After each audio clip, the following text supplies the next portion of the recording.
Hey guys, so I want you to meet Larry. Larry is here in Hawaii. I'm in Hawaii, and bless his heart, I know the Lord loves him, and my heart goes out to him. I love him. He's been threatening to kill me. You can see these texts here, these messages. I just want to put it on record in case I die. I love everyone. I love my family. I love this man, and he needs to know that I love him even after he kills me. And he talks about putting the knife in and having me look him in the eyes when I'm dying. He's very gruesome in his messages. But what's more gruesome is that he's saying this to me after I helped him. After I gave him a ride, took him to a dinner, refused to take his money, refused to take his food, never took any money from him, refused, because I wanted him to know that not only do I love him, but God loves him. And through my expression or my example of God's love, he could find the true source of love, the true source of everything good, and that's Jesus Christ. And a lot of people say, you helped this guy, see what happened, now he's threatening to kill you, he's threatening your family. Was it worth it? It is worth it. Think about the life of the Son of God on the cross for me.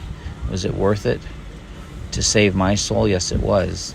And if my death saves his soul, if it saves someone else, if unconditional, genuine love is what it takes, then I'm willing to do that. But I will say that I will be more cautious now. I did give him a ride to the Central Church and then eventually to the boat as I invited him to go on a sailing trip. He didn't go on that sailing trip because it just became apparent he wasn't well enough. His feet, he wasn't able to get around on the deck of the boat very well. So I told him we'll take him on. I said we'll take you on a special trip. So I had him sit in my car. I gave him the key. I said just wait, and I'll come back. Tomorrow.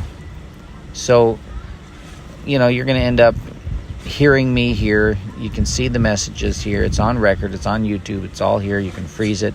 You can mute it and then slide forward or backwards. I want to put it down, what he's saying. It doesn't make any sense. I show him kindness.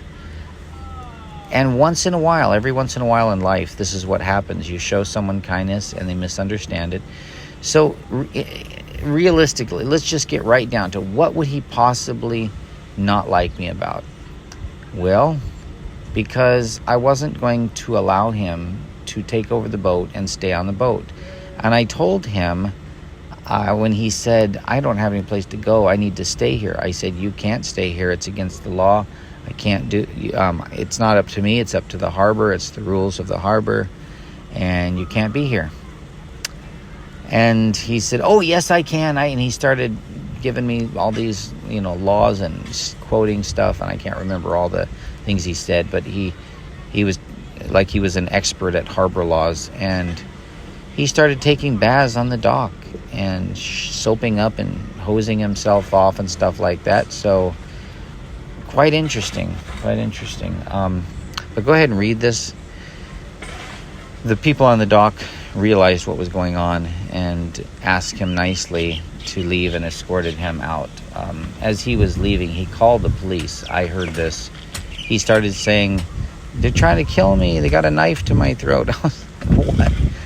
There was no one with a knife. It was just a nice leisurely walk down the dock, and everything was peaceful. There was no fighting, no violence whatsoever. And I really appreciate the dock people coming together, and we want to be loving and kind to people and welcome them. But when they decide they're going to be the ruler over everything, then that's when things need to be put into proper perspective. So this is what's going on right now. What's happening right now, last thing I'll put on, I'm working with a detective. I'm not going to put anything else public about this right now, but I am going to put this on record. It's not going to be shared or advertised or anything like that. This is for my own personal notes and record, and if something happens to me, my people, my son, my family will have information about this link, and they'll know exactly what happened and what was said. My closing statement is, it is hard to get the police department involved. They obviously have a lot going on, and bless their hearts, they're trying to solve crimes, and I appreciate their work, and I really do. I'm humbled by their willingness to put their life on the line for us and choosing that line of work. So thank you. My hat goes off to all of you detectives. Thank you so much. And much mahalo and aloha from our family to you. If you see this and I'm alive and you know what's happening and you see how this man is treating me, could you please do something about it? It can't be legal to say you're going to ram a knife into someone and watch him die, or that you've got a gun, you're going to shoot him. I want to add to this that just before he started texting all of this, I started being very concerned because he got on a phone call with Bob, and I don't know if Bob was on the other line, but he said to Bob, I want to get my gun back from you. And he said, I want to go on a killing spree. That's what he said. I'm going to go. He said, I'm going to go on a killing spree. I recorded all of these things, so I'm going to be getting all of these things up on record. I want to talk with the police. If there's a detective involved, I'm going to try my best to get everything sent to his email or whatever he sent me. I'm not trying to do anything wrong or inappropriate. I just care about my family. I care about my wife and baby, Aviella, very much. They're the love of my life, and I want to be there for them. And Aviella, Daddy loves you so much, and I'm here for you. Please take care of Mommy. Be there with Mommy. Hug her tight and pray, sweetheart. Just pray every day and ask God to protect you, protect us. And, we're in a war. We're in a battle. There's a spiritual battle. It's not between people. It's between Christ and Satan, and we're caught in the middle. And a lot of times, doesn't matter religion, doesn't matter, your belief system theologically. What matters is that Satan wants us and God wants us, and he gives us the choice, but not everybody chooses God. And this man, Larry, has chosen a very dark path. He was offended because he couldn't stay, and he wanted to just, come in without any authorization. Evidently, he lied about not going to New York that day because he was supposed to be gone earlier that day, but that was all just a fake story. So a lot of people make up fake stories to survive and get through each day. I want my family to know that my method of survival is to work hard. Whatever line of work, whatever talent I have, I want to use it for God's honor and glory. I'm in my 50s now. Whether it's putting doorknobs on or replacing outlets for someone in Palolo Valley, or cleaning someone's car or house, doing any kind of work like that. I can't make money taking people on the boat. I love to do that as a ministry. And that's something I do that I'm very passionate about.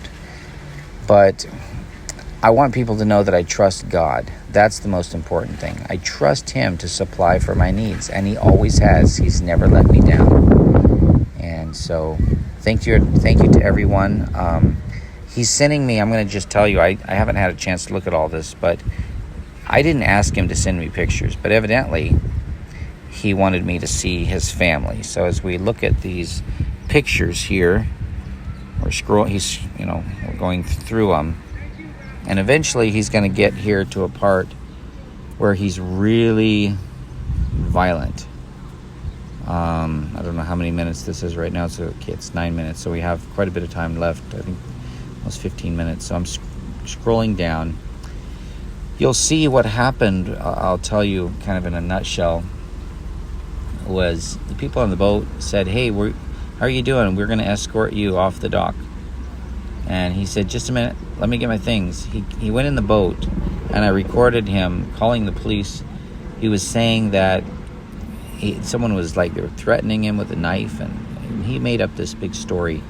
And so it was just quite interesting, that untruthful story that he gave. I'm getting distracted here a little bit because there's a bunch of workers that I know here, and they're looking at me, but it's okay.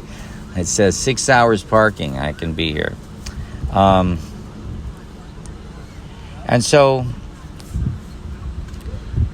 he got off the boat and he walked down the dock, and he immediately started saying he was having a heart attack, and the police put him, I guess, in an ambulance. I'm not sure, but they took him away, and somehow he ended up with my landlord, and in my landlord's car, sitting in my landlord's car at my house. And it's not my house. I mean, it's my landlord's house, but it's my residence. So when I'm on this island, and it's the same address that's on my driver's license, and that's the address I've had for 5 years. I've been working with them. What a wonderful, wonderful family. Just a beautiful family. I love that family. I think that's all I'm going to say right now. I don't want to... Let's see. Just read this. You can see it's gruesome. It's horrible.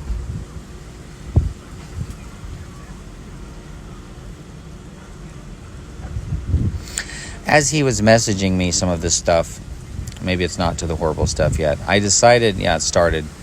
Oh, he sent that picture of my friend who we can't find and was lost in the helicopter.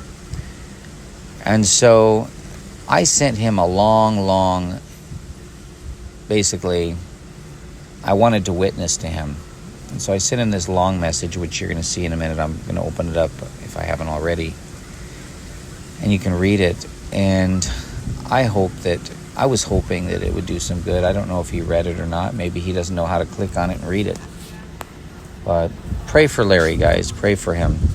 And pray for the Honolulu Police Department that they'll do the right thing. I think that people should be held accountable for especially violent crimes and acting violent. I do feel bad that, our government taught him to be violent. They put him in military school and taught him to be violent and sent him to Afghanistan, and he confided in me and, killings that he did. He was a sniper, he said. I don't know what's true and what's not, but I'm just telling you what he told me. So, he has PTSD probably. And how could you live through your life knowing that you killed innocent people? It would be hard. And so, I just want to give him a hug. I just want to love him. And I just want him to know that I don't hold any of these things against him. I don't feel threatened by him. But I am afraid because I know that when he's acting this way, he's possessed of the devil. And it's Satan working through him. So I do feel terror, even though we're not supposed to be afraid. I told the officer initially I wasn't afraid because I know what would happen if I die and all of that. But I'm afraid for my family being without me and what's going to happen. I want to be around for them. I'm human, so just natural feelings. So he sends me this picture of pizza. What's that about?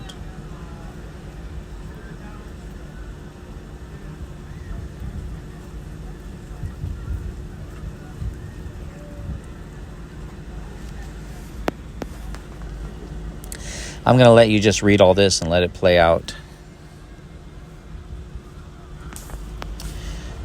So God bless you. Please pray for me.